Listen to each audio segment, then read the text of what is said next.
Psalm chapter 27, Through the Bible, Part 3.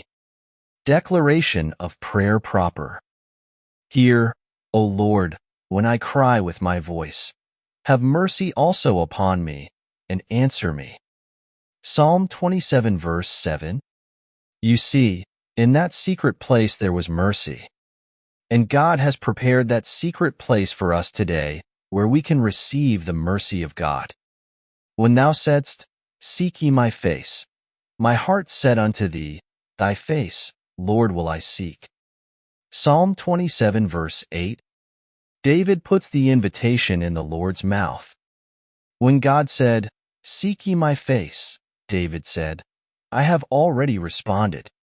My heart said unto thee, Thy face, Lord, will I seek.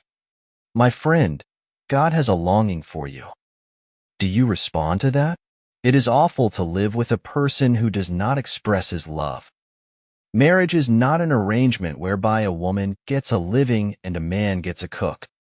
Marriage is a love relationship. If it is not that, it isn't anything.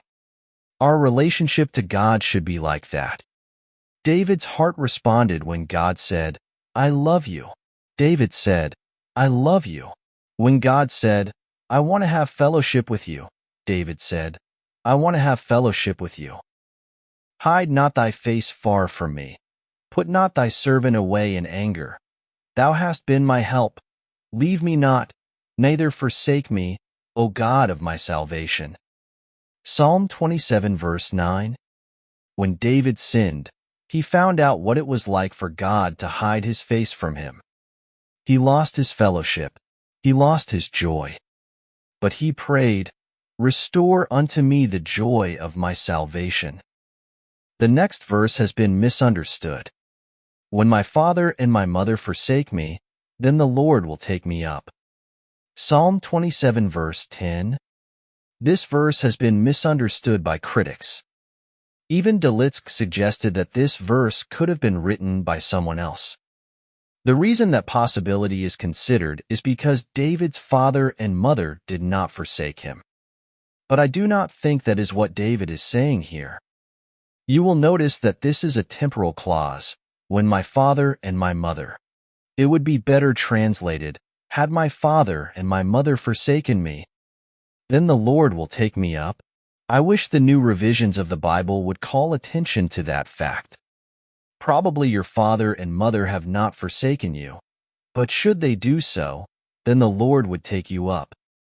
Some wiseacre said, When my father and my mother forsake me, then the Boy Scouts will take me up. I am afraid that many parents are letting organizations, including the church, raise their children. Even though you may be a member of a good Bible church, your children are yours. You are the one who should lead them to the Lord, not the Sunday school teacher or the preacher, you. And you are the one who should give them your time and attention. Teach me thy way, O Lord, and lead me in a plain path, because of mine enemies. Psalm 27 verse 11.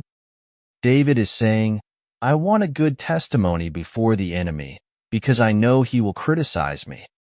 I want you to watch over me, Lord, and help me not to embarrass you by what I do.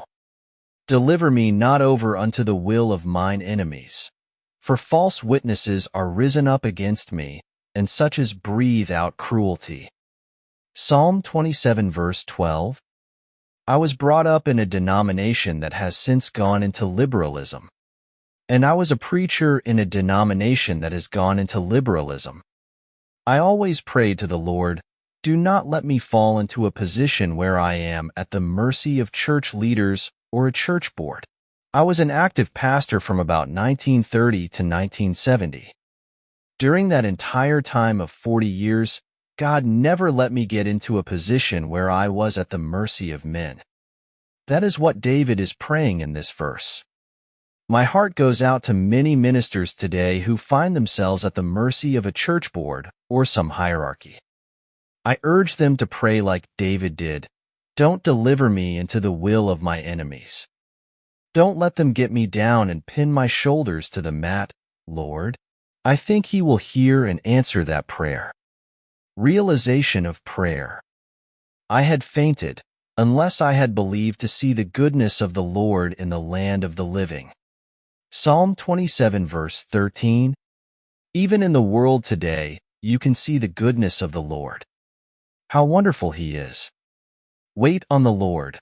Be of good courage, and He shall strengthen thine heart. Wait, I say, on the Lord. Psalm 27 verse 14. There is a lot of heart trouble today among believers.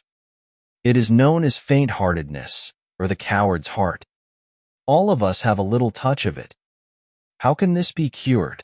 Wait on the Lord. Be of good courage. When we do that, the Lord will strengthen our hearts. He is really the great heart specialist.